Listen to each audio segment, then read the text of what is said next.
बऱ्याच गावातील तंटामुक्त समिती फक्त कागदावरच काम करत असल्याचं आढळून येतं. परंतु 60,000वर लोकवस्तीच्या पन्हाळा तालुक्यातील कोडोली गावातील तंटामुक्त समितीनं गेल्या 5 वर्षात जवळपास 150 तंटे सामोपचारानं मिटवले आहेत. समितीच्या या आदर्शवत कामाची चर्चा कोडोलीसह पन्हाळा तालुक्यातील गावांमध्ये होतीये. पन्हाळा तालुक्यातील कोडोली गावची लोकसंख्या साधारणपणे 60,000 इतकी आहे. 2020 साली गावात महात्मा गांधी तंटामुक्त समिती स्थापन झाली. या समितीकडे आजपर्यंत वादाची सुमारे 150 प्रकरणं दाखल झाली. त्यापैकी 144 प्रकरणं तंटामुक्त समितीनं सामोपचारानं मिटवली आहेत. त्यामुळे शेकडो जणांना दिलासा मिळालाय. महात्मा गांधी तंटामुक्त समितीची स्थापना झाली तेव्हापासून आम्ही आमचे सदस्य सगळे गेले 5 वर्षे होत आली जवळजवळ. तर आमच्याकडे आता 150 जवळजवळ अर्ज झालेले आहेत.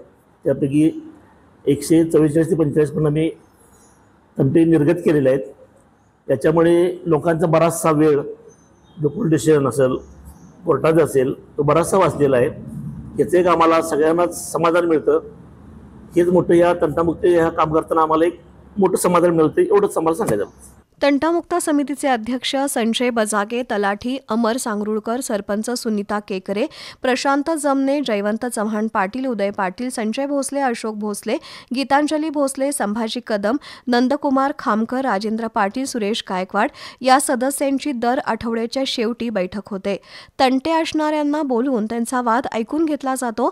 वादाचा विषय स्थावर मालकी संदर्भात असेल तर त्या ठिकाणी जाऊन त्यांची पाहणी केली जाते. संबंधितांना बोलावून घेऊन त्यांचं म्हणणं ऐकून हा वाद सामोपचारानं मिटवला जातो. 5 वर्षांमध्ये समितीकडे आलेल्या 150 पैकी 144 प्रकरणातील वाद यशस्वीरित्या मिटवण्यात आलेत. त्यामुळे कोडोलीच्या महात्मा गांधी तंटामुक्त समितीच्या कामाचं कौतुक कोडोलीसह तालुक्यातील गावातूनही होतंय.